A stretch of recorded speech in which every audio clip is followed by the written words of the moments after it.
ہے دین میں بھلائی دنیا و آخرت کی، پیغام شعیب کاشفی ہم سب کا رہنما ہے۔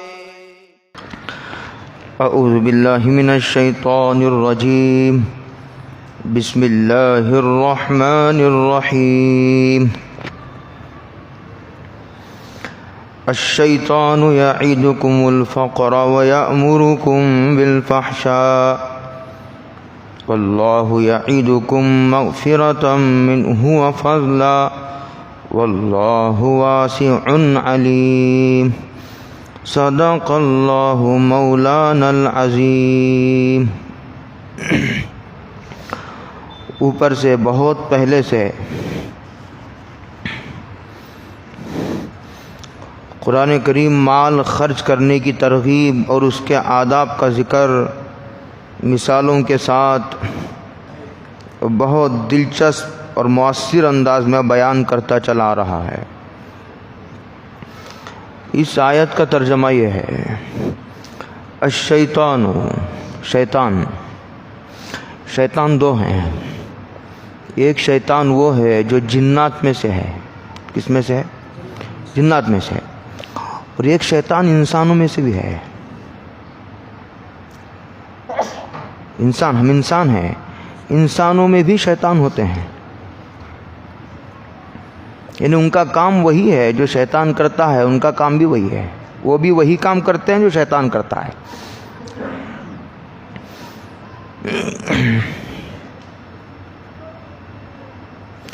الشیطان، شیطان یعدکم الفقر، تم کو فقر و فاقے سے ڈرائے گا، ڈراتا ہے۔ شیطان کوئی نیک کام کرنے نہیں دیتا، اس لیے کہ وہ چاہتا ہی نہیں ہے کہ آدمی اللہ کے قریب ہو۔ اس کا کام ہی یہی ہے، وہ اسی کی قسم کھا کے آیا ہے۔ وہ کیا ڈرائے گا؟ جب آدمی مال خرچ کرنے کی کوشش کرے گا، شیطان ڈرے گا پیسہ خرچ کرو گے، خرچ کرتے کرتے ایک دن تم کنگال ہو جاؤ گے۔ اب تم فقیروں کو دے رہے ہو، اس طرح خرچ کرو گے تو ایک دن تم فقیر بن جاؤ گے۔ شیطان فقر و فاقے اور افلاس کے خطرے سامنے لا کر کھڑے کر دیتا ہے۔ یامرکم بالفحشاء، اور فحشاء پر اکساتا ہے۔ فحشاء کی تفسیر بخل سے کی گئی ہے۔ بخل کہتے ہیں ضرورت کے موقع پر خرچ نہ کرنا۔ ایک جگہ خرچ کرنا ضروری ہے، زکوٰۃ ہے، خرچ کرنا ضروری ہے، خرچ نہیں کرو گے تو کام نہیں چلے گا۔ ایک آدمی مر رہا ہے، اگر پیسے خرچ کر کے اس کا علاج نہیں کراؤ گے تو مر جائے گا۔ اب یہاں ضروری ہے، ایک علاقے میں مسجد نہیں ہے اور اس علاقے کے سب لوگ جو ہے وہ تنگ دست ہیں، مفلس ہیں، بیچاروں کو کھانے کو کھانا نہیں، تو جو اطراف مالدار ہیں اس علاقے کے، وہاں مسجد بنانا ان کے ذمہ فرض ہے۔ ایک ایسی جگہ ہے جہاں بچوں کی تعلیم کے لیے کوئی جگہ نہیں ہے اور نہ بچوں کو پڑھانے والا کوئی ہے، تو بچوں کی تعلیم کے لیے جگہ بنانا اور پھر وہاں پڑھانے والے کو رکھ کر اس کی تنخواہ کا انتظام کرنا، یہ پوری ملت کے مالداروں کے ذمہ فرض ہے۔ اب ایسے ضروری موقعوں پر خرچ نہ کرنا یہ بخل ہے۔ بخل دل کی بیماری کا ایک نام ہے، نکال کر بتا تو نہیں سکتے بیماری، دیکھیں وہ بیماری ہے، بخل حرام ہے۔ کہتے ہیں وہ فحشاء کا ترجمہ مفسرین نے بخل سے کیا ہے۔ عربی میں بخیل کو فاحش کہتے ہیں، اور وہ فقر و فاقے کے خطرے سامنے لائے گا۔ جیسے جہاد کا جب حکم ہوگا تو وہ یہ خطرہ سامنے لائے گا کہ جہاد میں جاؤ گے تو مر جاؤ گے تو تمہاری بیوی بیوہ ہو جائے گی، بچے یتیم ہو جائیں گے۔ مال خرچ کرنے کا نمبر آئے گا تو وہ خطرہ دل میں لائے گا، وہ کیا خطرے لائے گا؟ مال خرچ کرو گے تم کنگال ہو جاؤ گے. اور اذان ہوتی ہے تو نماز کے وقت میں 12 بجے سے 1 بجے تک کوئی کسٹمر نہیں، ادھر اذان ہی ادھر کسٹمر کی بھیڑ لگی ہے. اب وہ کشمکش میں پڑ جاتا ہے کہ نماز کو جائے گا یا ایسے اٹینڈ کرے گا گاہکوں کو. کتنا سخت ہے امتحان. اور وہ تم کو بخل پر اکساتا ہے، مجبور نہیں کرتا. کیا کرتا ہے؟ اکساتا ہے. وہ گناہ کا وسوسہ ڈال سکتا ہے شیطان، اٹھا کر لے جا کر زنا کے اڈے میں بٹھا تو نہیں سکتا. اتنی قوت اللہ نے شیطان کو نہیں دی ہے. اگر وہ قوت شیطان کو دے دے پھر آدمی مکلف ہی باقی نہ رہے. آپ سمجھ رہے ہیں؟ شیطان تم کو فقر و فاقے سے ڈراتا ہے اور فحشا پر اکساتا ہے، یعنی زیادہ سے زیادہ وسوسے ڈالے گا، اکسائے گا، یہی کرے گا، مجبور نہیں کر سکتا.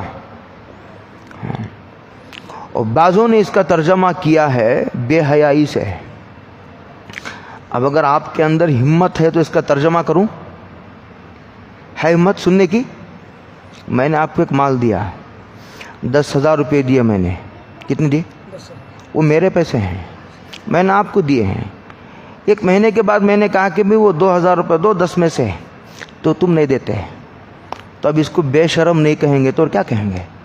قرآن کہتا ہے وہ تم کو بے حیائی کا حکم دیتا ہے. میرے پیسے لے کر میں اگر پوچھتا ہوں تو مجھے منع کرنے والا بے حیا بے شرم نہیں تو اور کیا ہے؟ یہ دوسری تفسیر ہے بالفحشاء کی. سمجھ میں آئی؟ 2 تفسیر ہے. اب آگے چلیے. تو اشارہ یہ دیا ہے قرآن نے کہ ضرورت کے موقع پر مال خرچ نہ کرنے کے جو خیالات آتے ہیں وہ شیطان کے وسوسوں کا نتیجہ ہے. اس لیے اس وسوسے پر کان نہ دھرو ورنہ نقصان اٹھاؤ گے. آج دیا ہے اللہ نے، کل لینا بھی جانتا ہے. تم اپنی اس لیے کہ اللہ مال دے کر ذمہ داری بھی دی ہے. اگر تم اپنی ذمہ داری سے جی چراؤ گے اللہ تعالیٰ وہ مال لے کے دوسروں کو دے گا، نیک آدمی کو دے گا جو اس مال کو صحیح مصرف میں خرچ کرتا ہے. جب آدمی ذمہ داری میں کوتاہی کرتا ہے تو اسے اس کے نوکری سے ڈسمس کر دیا جاتا ہے، معزول کر دیا جاتا ہے. سمجھے؟ دوسرے کو اپوائنٹ کیا جاتا ہے، دوسرے کو اپوائنٹ کیا جاتا ہے. آگے اللہ واللہ، یہ تو شیطان کا تھا. اللہ کیا کہتے ہیں اس کے مقابلے میں؟ واللہ یعیدکم مغفرۃ منہ وفضلا. اور اللہ تم کو مغفرت اور فضل، 2 وعدے، اللہ 2 وعدے فرماتے ہیں. اللہ تم کو مغفرت کا وعدہ کرتے ہیں، اس کا تعلق آخرت سے ہے، یعنی اللہ تم کو معاف فرما دیں گے. جاؤ، اس سے بڑی کیا چیز چاہیے تمہیں؟ ساری زندگی آدمی اچھی اس لیے گزارتا ہے کہ آخرت میں اسے رسوائی اٹھانی نہ پڑے، مغفرت ہو جائے اس کی. کہتے ہیں نا مرتے ہو لوگ کیا کہتے ہیں؟ حضرت مغفرت کی دعا کرو، والد کا انتقال ہو گیا، میرے والدہ کا انتقال ہو گیا، بھائی کا انتقال ہو گیا، ہاں میری بیوی کا انتقال ہو گیا، مغفرت کے لیے دعا کرو. لوگ تڑپتے ہیں، ترستے ہیں. ساری بادشاہت دے کر بھی اگر مغفرت مل جائے تو سستا سودا ہے، ورنہ حساب کتاب لینے پر آ جائے اللہ، آدمی 1 دن کا بھی حساب نہیں دے پائے گا. انبیاء گھٹنوں کے بل گر جائیں گے، میرا اور آپ کا تو حساب ہی نہیں ہے. انبیاء گھٹنوں کے بل گر جائیں گے. اللہ کی جلال، اللہ کا جلال ایسا ظاہر ہوگا، ترازو رکھی جائے گی، اعمال تولے جائیں گے. اللہم حاسبنا حسابا یسیرا، اللہ ہم سب کا آسانی سے حساب لے. یعیدکم مغفرۃ منہ وفضل، اللہ کا سامنا نہیں کر پائیں گے. ہم اپنے اساتذہ کا سامنا نہیں کر پائیں گے. مرنے کے بعد پتہ چلے گا کہ ہمارے اساتذہ اتنے نیک تھے کہ خدا تو بہرحال خدا ہے، حضور تو بہرحال حضور ہیں، انبیاء تو بہرحال انبیاء ہیں، لیکن جن اساتذہ سے ہم نے پڑھا ہے وہ اتنے متقی پرہیزگار تھے، ہم ان کا سامنا بھی نہیں کر پائیں گے. حضرت شیخ عبد القادر جیلانی ایک مرتبہ کعبۃ اللہ کا غلاف پکڑ کر رو رہے تھے. روتے روتے زبان سے ایک کہتے جاتے تھے، اے اللہ قیامت کے دن جب تو ہمیں اٹھائے، مجھے اٹھا تو اندھا اٹھائیو. کیا اٹھائیو؟ اندھا اٹھائیو.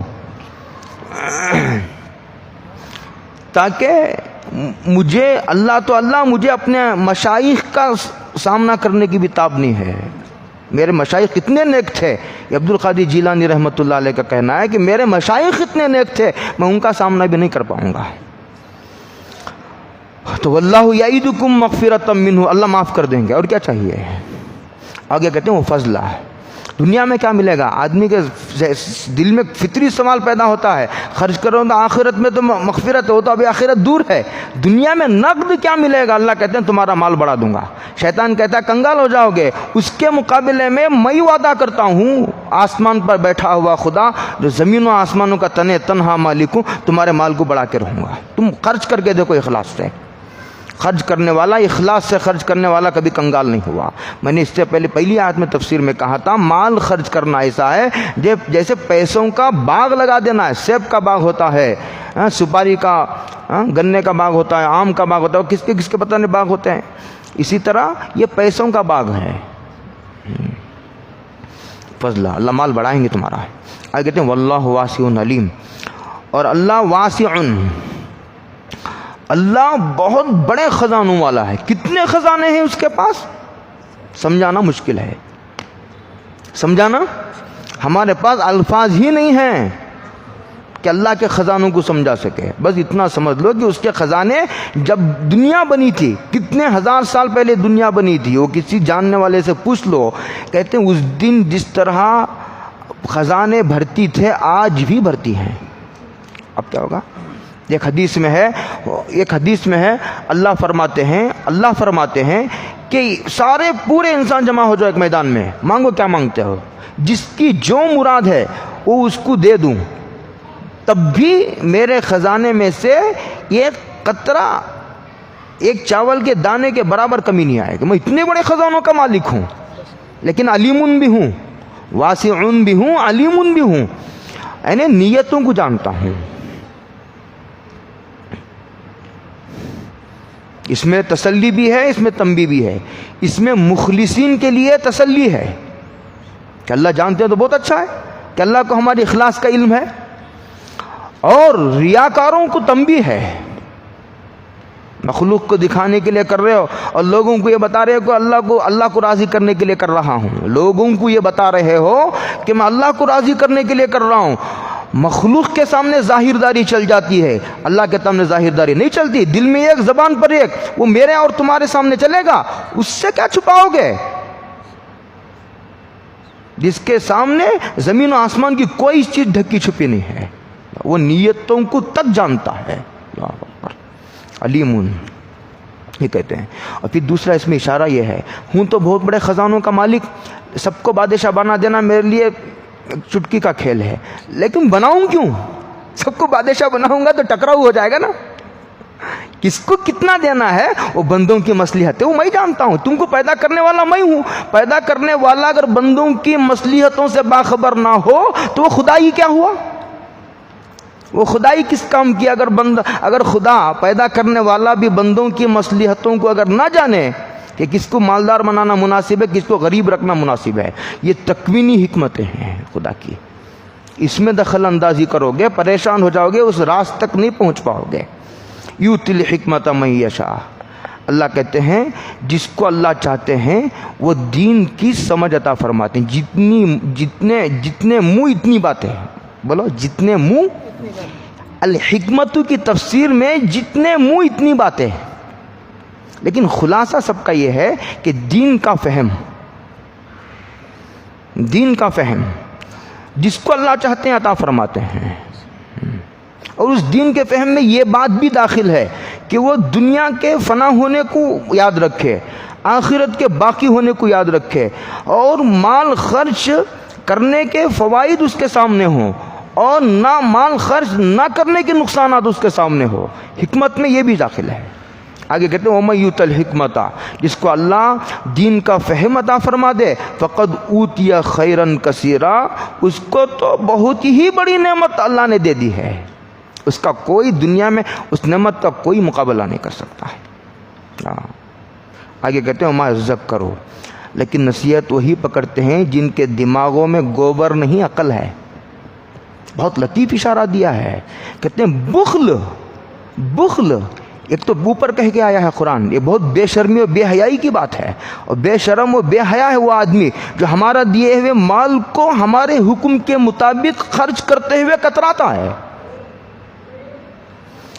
یہاں یہ اشارہ دیا ہے ضرورت کے موقع پر مال خرچ نہ کرنا، یہ بے عقلی کا نتیجہ ہے، وہ آدمی عقل مند نہیں ہے۔ یہ کیا ہے کہ جو کچھ کمایا ہے وہ دنیا ہی میں خرچ کر دے؟ دنیا عقل مند اسے سمجھتی ہے کہ جو کمایا ہے گھر بناؤ، گھروں پہ گھر، گھر پہ گھر، گھر پہ گھر بناتے چلے دو، زمین پر زمین، باغات پر باغات لیتے چلو، اچھی بات ہے، کوئی غلط بات نہیں ہے، لیکن ساری کی ساری دولت وہ دنیاوی لذتوں خواہشات ہی کے پورا کرنے، مرنے کے بعد جہاں ہمیشہ ہمیشہ رہنا ہے وہاں کے لیے کچھ نہیں لے گیا، سبھی ہی چھوڑ کر گیا، مرنے کے بعد وہ اس کا مال جائیداد سارا وارثوں میں تقسیم ہو گیا۔ وہ کوئی عقل مندی ہے؟ عقل مندی نہیں۔ اس کو کہا قرآن وما یذکر الا، کسی سے گھبراتا ہے قرآن؟ کسی کا اثر قبول کر رہا ہے؟ آپ دیکھ رہے ہیں بادشاہوں سے خطاب کر رہا ہے، یہ مالداروں سے، سرمایہ داروں سے خطاب ہے یہ، اور کیسا کر رہا ہے؟ جیسے نوکروں سے خطاب کیا جاتا ہے، تھوڑا بھی سامنے والے کا اثر قبول کیے بغیر کلام کرتا ہے۔ اور یہ بات حدیثوں میں بھی نہیں، یہ بات صرف کلام اللہ کی خصوصیت ہے۔ آگے قرآن کہتا ہے وما انفقتم من نفقہ، تم جو بھی خرچ کرتے ہو یا خرچ کر چکے ہو، او نظرتم من نظر، نظر کہتے ہیں دیکھو ایک چیز واجب نہیں، ایک چیز واجب بولو نہیں ہے، لیکن تم نے اپنے اوپر واجب کر لیا کہ میرا بچہ بیمار ہے، اگر ٹھیک ہو گیا تو 100 رکعت نفل پڑھوں گا، میرا بچہ امتحان میں پاس ہو گیا تو 3 روزے رکھوں گا، اگر میرا بچہ ٹھیک ہو گیا تو میں 10,000 روپے مدرسے میں دوں گا۔ کسی نے کہا نہیں، اس نے خود اپنے اوپر واجب کر لیا، واجب کر لیا۔ اسے پتا ہے، اس کے خدا کو پتا ہے۔ کسے پتا ہے؟ اسے پتا ہے، اس کے خدا کو پتا ہے۔ اور اگر اچھا کیا کرتے ہیں لوگ؟ بہت زور سے منتیں مان لیتے ہیں، جب اس کی وہ ضرورت پوری ہو جاتی ہے، بچے کو شفا ہو گئی، امتحان میں بچہ پاس ہو گیا، اب بھول گیا نظر کو، اب پتا بھی نہیں کسی کو، اس کے اور اللہ کے درمیان راز ہے۔ اللہ کہتے ہیں فَإِنَّ اللَّهَ يَعْلَمُ، کوئی نہیں جانتا لیکن میں تو جانتا ہوں۔ وَمَا لِلظَّالِمِينَ مِنْ أَنصَارٍ، اور اللہ کے قانون سے بغاوت کرنے والے کا کوئی مددگار نہیں۔ ان تبدوا الصدقات فنعما ہی۔ اسی طرح ایک اور لگے ہاتھوں ایک مسئلہ اور، بعض مرتبہ گھر میں میاں بیوی ہی رہتے ہیں، لڑائی جھگڑا ہوا، شوہر نے 3 طلاق پکار دی، 3 طلاق دیتے ہی اسے ندامت ہوئی، شرمندگی ہوئی، میاں بیوی مل کر سمجھوتا کر لیتے ہیں، کسی کو نہیں بولنا، ہو گئی غلطی ہو گئی، معافی تلافی کر کے پھر میاں بیوی کی طرح رہنا شروع کر دیتے ہیں۔ اب کسی کو پتا تو نہیں، وہ دونوں کے درمیان راز ہے، تیسرا اللہ ہے، کسی کو بتایا تو نہیں، لیکن اللہ تو جانتا ہے۔ ایسا بھی ہوا واقعہ ایک جگہ HBR لیاؤٹ میں، پتہ نہیں کس علاقے کا واقعہ ہے، ایک بہت بڑے خاندان کی لڑکی تھی، بہت خوبصورت بھی تھی، بہت نیک بھی تھی، بہت خوبصورت بھی تھی، نیک بھی تھی۔ شوہر نے جو ہے طلاق دے دی ہے۔ نوجوان غصے میں طلاق دے دیتے ہیں، غصے پر قابو پانے کی ضرورت ہے۔ لوگ کہتے ہیں کہ میں جو ہے غصے میں تھا اس لیے طلاق دے دیا۔ طلاق تو غصے میں ہی دی جاتی ہے، طلاق جو ہے وہ محبت میں نہیں دی جاتی۔ اور طلاق ایک ایسی چیز ہے، حضور نے فرمایا ثلاثن جدہن جد و ہزلہن جد، جس کی حقیقت بھی حقیقت ہے، جس کا مذاق بھی حقیقت ہے۔ مذاق میں دیں گے تو بھی طلاق ہو جائے گی، فون پر دیں گے تو بھی ہو جائے گی، زبان سے نہیں کیا ریٹنگ میں بھیج دیا طلاق لکھ کر، طلاق ہو گئی، تو طلاق دے دیا تو فوراً عورت جا کر کے دروازہ اندر سے بند کر لیا۔ عورت نے ایک دیندار پڑھی لکھی تھی، تو اس کے بعد اس نے اپنے بھائیوں کو فون کیا کہ اب کار لے کر گھر کے پاس آؤ۔ بھائی پریشان کہ اچانک کبھی بہن نے اس طرح فون نہیں کیا، بڑے خاندان کے لوگ تھے۔ بھائی کہا کہ اب کمرے میں ہو، میرے پاس کمرے میں ہے، تو انہوں نے کہا ایسا ایسا واقعہ پیش آیا ہے، اب مجھے لے کر کے اپنے گھر چلو۔ گھر چلے گئے۔ اس کے بعد خیر اس نے اللہ کے حکم پر، اچھا کسی کو پتہ نہیں تھا یہ، لیکن جن کو اللہ کے سامنے کھڑے ہونے کا خوف ہوتا ہے نا، وہ آدمی کانپ جاتا ہے، تنہائی میں بھی گناہ نہیں کرتا۔ اور اللہ کا خوف ہی ایک ایسی چیز ہے جو آدمی کو تنہائیوں میں بھی، بند کمروں میں بھی گناہوں سے بچا سکتا ہے۔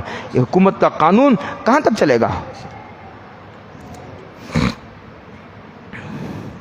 خیر بھائی لے کر چلے گئے, اس نے اللہ کے حکم پر عمل کیا, اسے بھی اچھا شوہر مل گیا, اسے بھی اچھی بیوی مل گئی, چلو لیکن کرنے مت جو تمہیں نہیں ملے گی. ان تبدوا الصدقات فنعما ہی, اگر تم صدقات کو علانیہ سب لوگوں کے سامنے دو تو فنعما ہے, کوئی بات نہیں. یعنی اگر مصلحت ہو,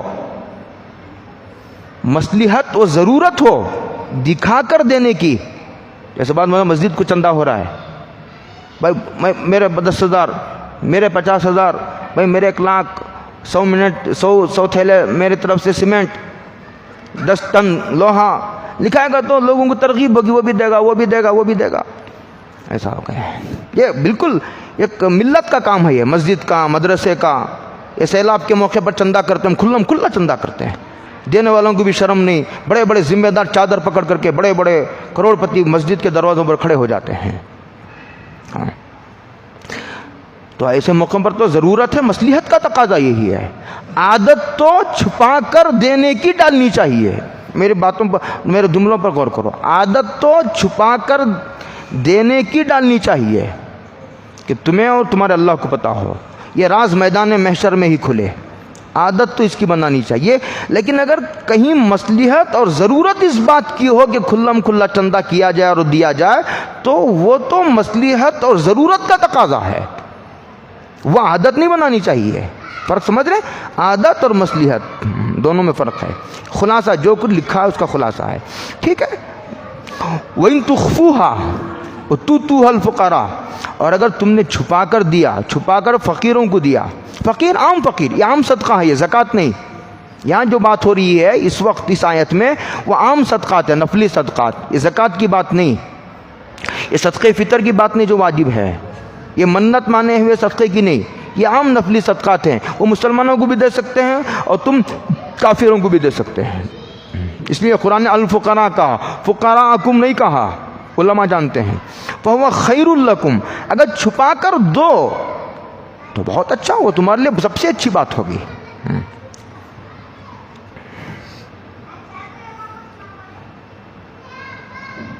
بلکہ اگر نفلی صدقات, اچھا سرکار دو عالم صلی اللہ علیہ وسلم بھی صحابہ بھی مشرکین کو نہیں دیتے تھے, جو غریب مشرکین ہیں ان کو نہیں دیتے تھے صدقہ.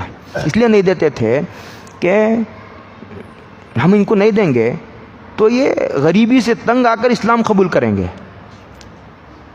قرآن نے کہا نہیں, تم ان کو بھی دو, اس پہ ڈپینڈ نہ رکھو کہ اسلام لائیں گے تو ہم دیں گے. رواداری کا تعلق اسلام سے نہیں ہے. اسلام عقائد میں کمپرومائز کرنا نہیں چاہتا. ملی مسائل میں اسلام بلا تفریق مذہب خدمت کا جو ہے وہ سب سے بڑا لمبردار ہے, سب سے بڑا لمبردار ہے بلا تفریق مذہب خدمت کا وہ. اور حضرت رسول اللہ صلی اللہ علیہ وسلم نے مکے میں کیا کیا, یہی تو خدمت کی. نبوت کا اعلان تو بہت بعد میں ہوا, سب کو دے سکتے ہیں. وہ اچھا دیں گے تو اسلام کی طرف ان کا دل کھنچے گا.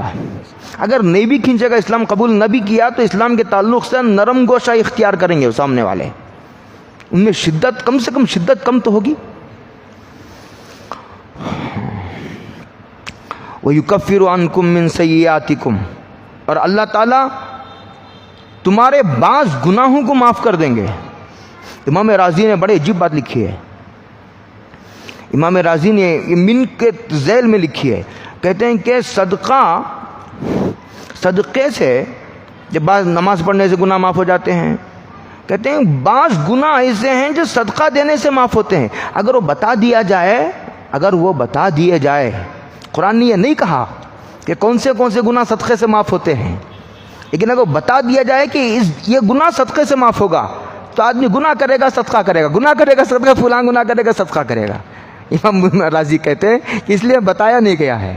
بعضوں نے کہا کہ نہیں, اس میں سب گناہ, سب چھوٹے گناہ معاف ہو جاتے ہیں. بہت مؤثر ہے صدقہ, حدیث پاک میں ہے. آج میں حسن خاتمے کے اسباب پر بیان کیا جمعہ میں, کیا کلمے والی موت کیسے نصیب ہوتی ہے, اس کے کچھ اسباب ہیں. اس کے آج میں نے 20 اسباب بیان کیے ہیں کہ ان 20 اسباب کو اختیار کرنے سے، اس کے سینکڑوں ہیں اسباب، تلاش کریں گے تو حدیثوں میں ملیں گے، جتنے مجھے مل سکے میں نے اسے 20 کا وقت بھی نہیں تھا کہ ان اسباب کو اختیار کریں گے تو امید کی جا سکتی ہے اللہ کی رحمت سے کہ اللہ تعالیٰ جو ہے انشاءاللہ وہ آخری وقت میں اللہ تعالیٰ کرم کا معاملہ فرمائیں گے اور حسن خاتمہ اللہ نصیب فرمائیں گے، کلمے والی موت نصیب ہوگی۔ اس میں ایک صدقہ بھی ہے، ان الصدقہ تطفئ غضب الرب، تطفئ غضب الرب، کہتے ہیں کہ صدقہ پروردگار کے غصے کو ٹھنڈا کرتا ہے، وَتَدْفَعُ عَنْهُ مِيتَةَ السُّوءِ، اور بری موت سے بچاتا ہے، ڈوب کر مرنے سے، جل کر مرنے سے، دیوار سے دب کر مرنے سے، حادثے کی موت سے اللہ تعالیٰ بچاتے ہیں۔ اور اسی طرح اللہ تعالیٰ بے ایمانی کی موت سے بچاتے ہیں، میتۃ سوء، اللہ ہم سب کی حفاظت فرمائے۔ صدقہ بڑا مؤثر ہے۔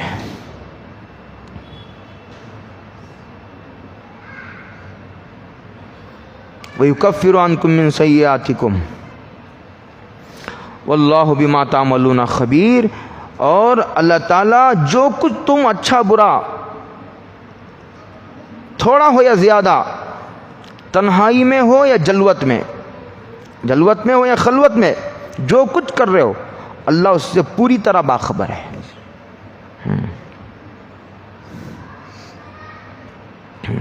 یہ کہہ کر قرآن یہ کہنا چاہتا ہے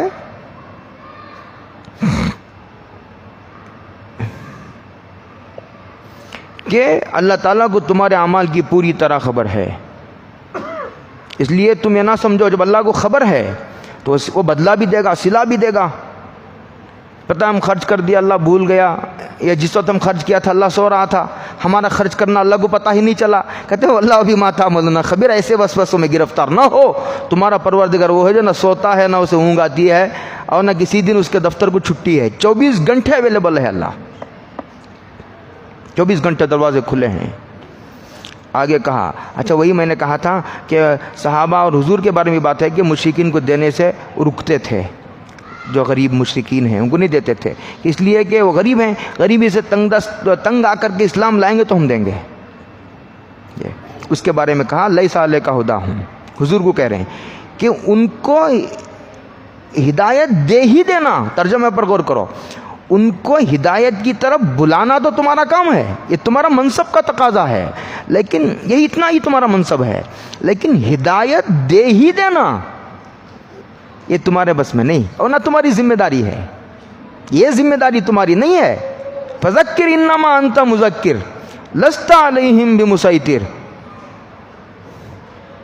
انک لا تہدی من احببت ولکن اللہ یہدی من یشاء، کہتے ہیں کہ ان لوگوں کو راہ راست پر لگا ہی دینا یہ تمہارے نہ بس کا ہے اور نہ تمہاری ذمہ داری ہے، نہ تمہارے بس کا ہے نہ ہی تمہاری ذمہ داری۔ تمہاری ذمہ داری تو کھلم کھلا میرا نبوت کے احکامات کو پہنچا دینا ہے، تبلیغ ہی تمہارے ذمہ ہے بس، کہ سامنے والا ہدایت پر آ ہی جائے، نہ تمہارے بس کا ہے اور نہ یہ تمہاری ذمہ داری ہے۔ بعض لوگ بہت انہماک سے کام لیتے ہیں، تدبیر کرنا تو جائز ہے، لیکن تدبیر میں انہماک اختیار کرنا یہ غلط ہے۔ بس بچے آتے ہیں مدرسے میں، آپ ایڑی چوٹی کا زور لگا دیے، سر نیچے پیر اوپر کرو، کیا کرو؟ سر نیچے پیر، اب پیر نیچے ہے نا، پیر اوپر کر دو تو سر کیا ہو جائے گا؟ سر نیچے ہو جائے گا۔ سر نیچے پیر اوپر کر دو تب بھی وہ حافظ نہیں بنیں گے۔ تو ماں باپ بڑے پریشان ہو جاتے ہیں، ہمارا بچہ حافظ نہیں بنتا، وہ کیا کرے، اس کی قسمت میں حفظ ہی نہیں ہے۔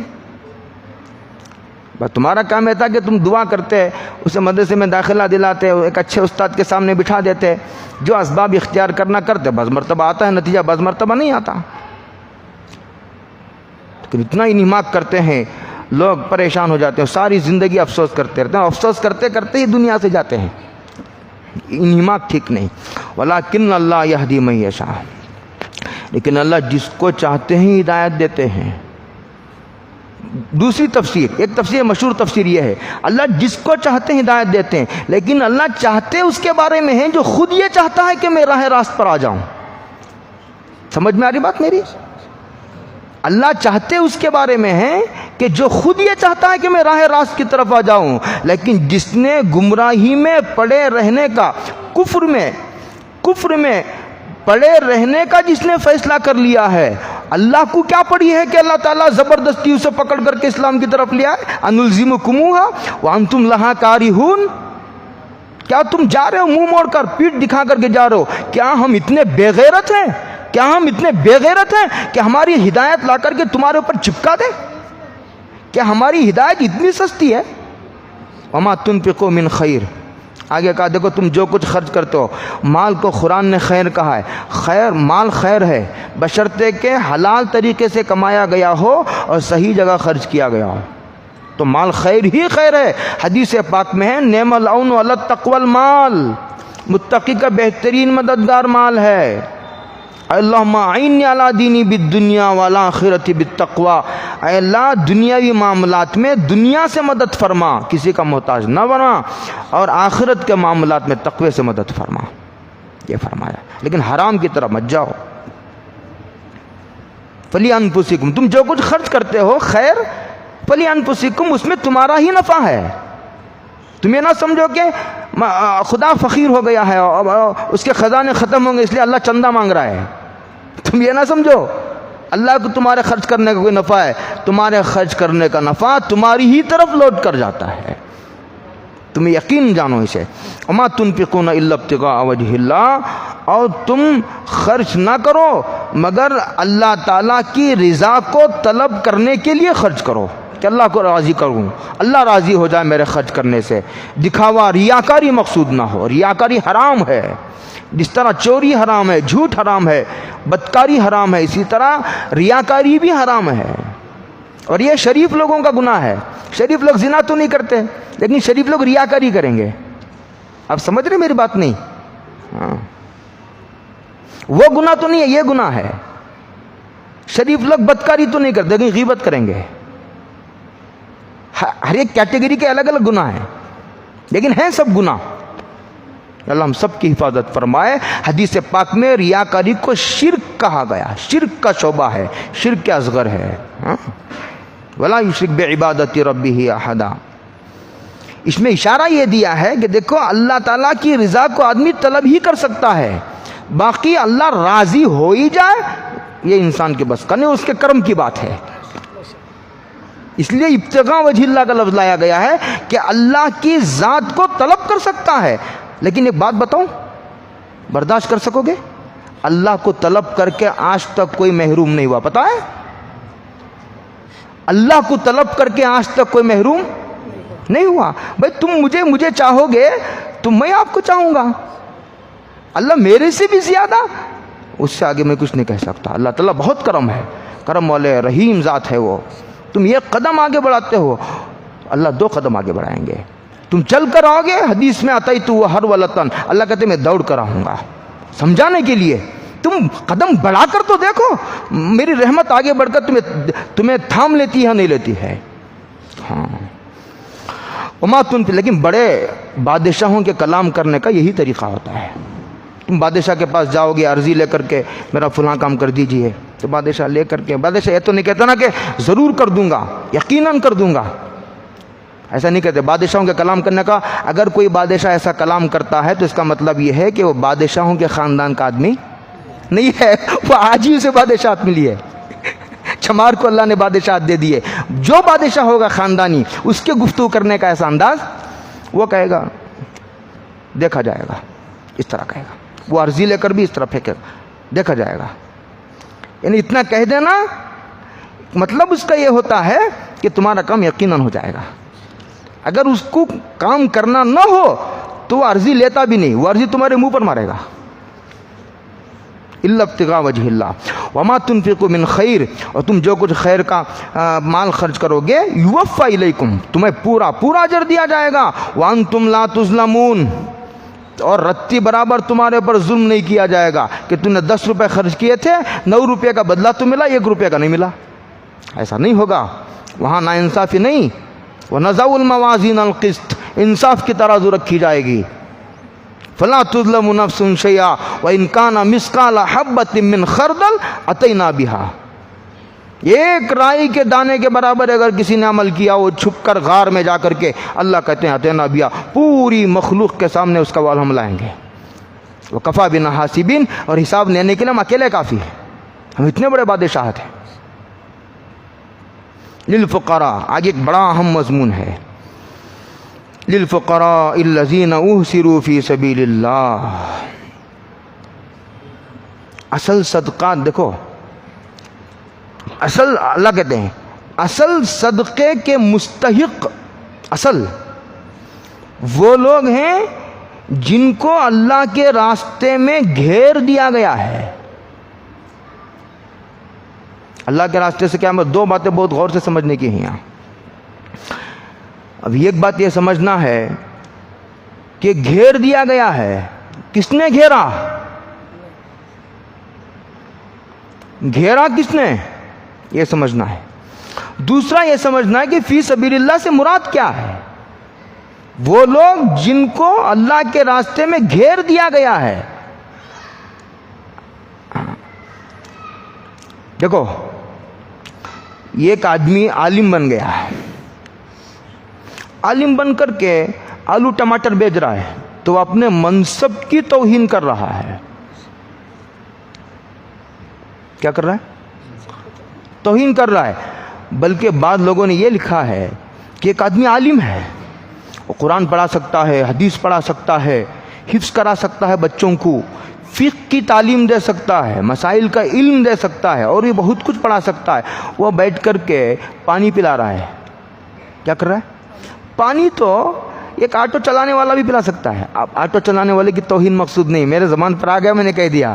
اب میں نے سمجھا کہ مفتی صاحب جو ہے وہ حقیر سمجھ کر کے آٹو ڈرائیوروں کا تذکرہ کیا، نہیں، سمجھانے کے لیے بول رہا ہوں کہ ایک ایسا آدمی جو عالم نہیں ہے، پانی وہ بھی پلا سکتا ہے۔ تو اپنی دیکھو، اپنی صلاحیت سے چھوٹا کام کرنا اپنی صلاحیتوں کی ناقدری ہے۔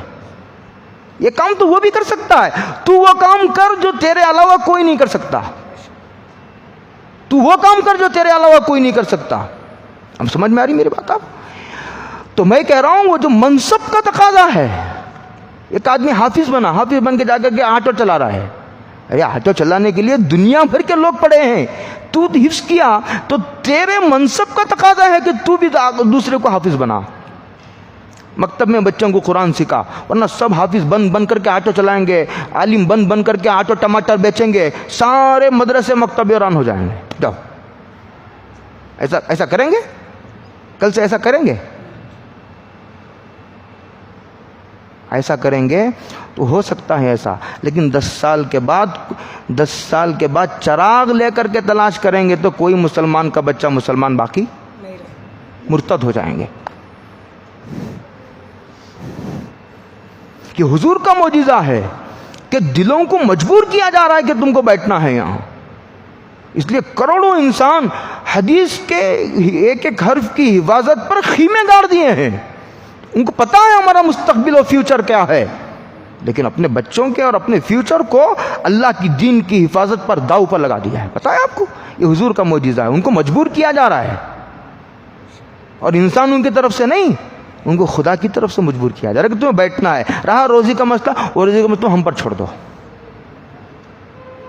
ہماری رزاقیت پر، ہماری ربوبیت پر اعتماد کرو۔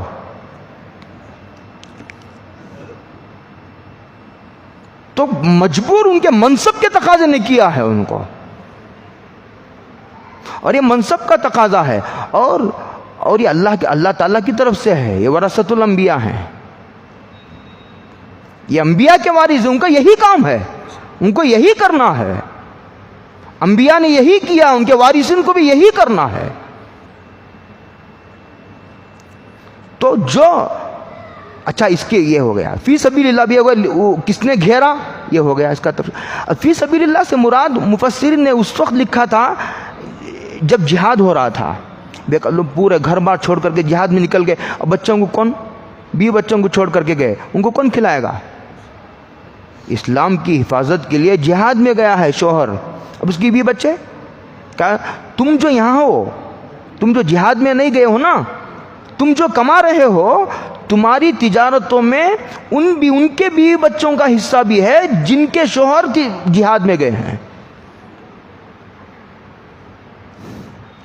ورنہ اگر جہاد میں نہیں جائیں گے اسلام خطرے میں پڑے گا.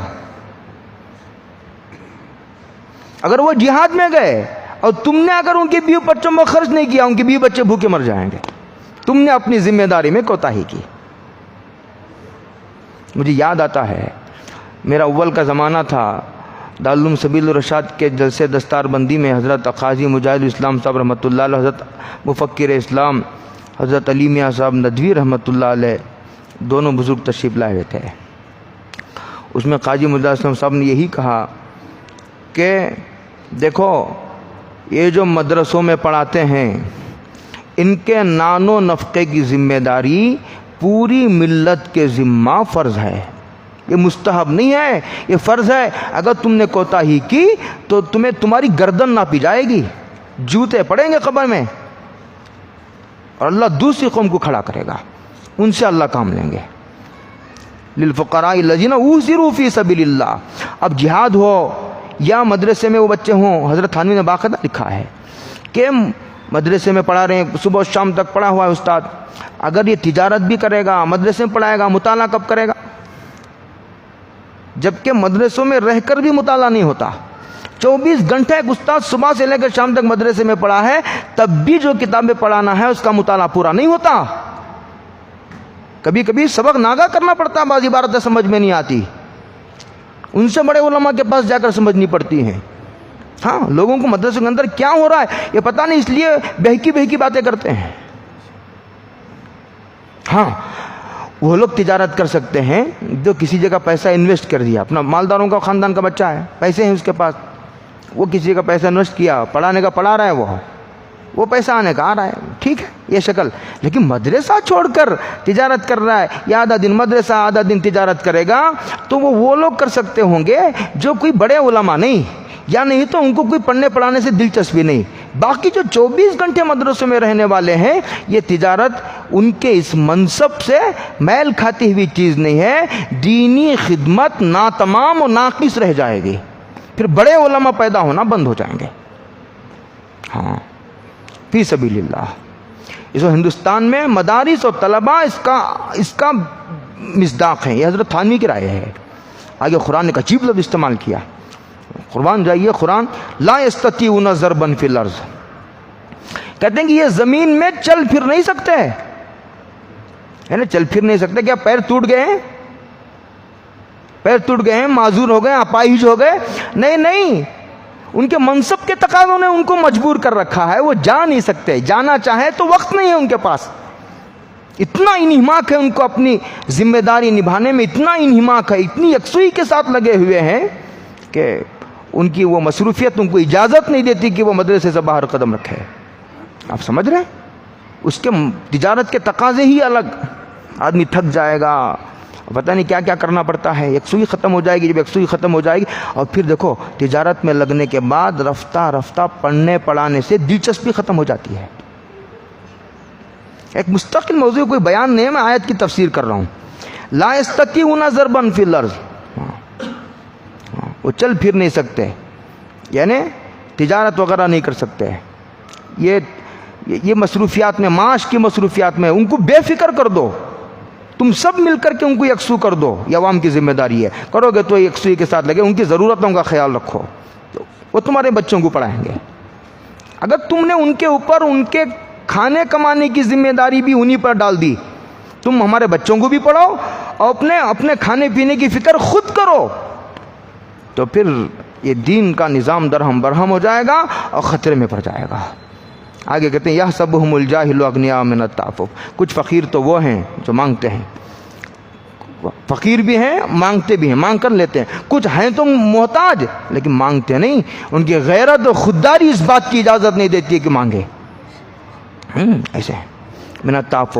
اور نہ مانگنے کی وجہ سے جو بیچارہ محتاج ہے لیکن نہیں مانگتا، تو نہ مانگنے کی وجہ سے لوگ انہیں مالدار سمجھتے ہیں، حالانکہ مالدار نہیں ہے، محتاج ہے.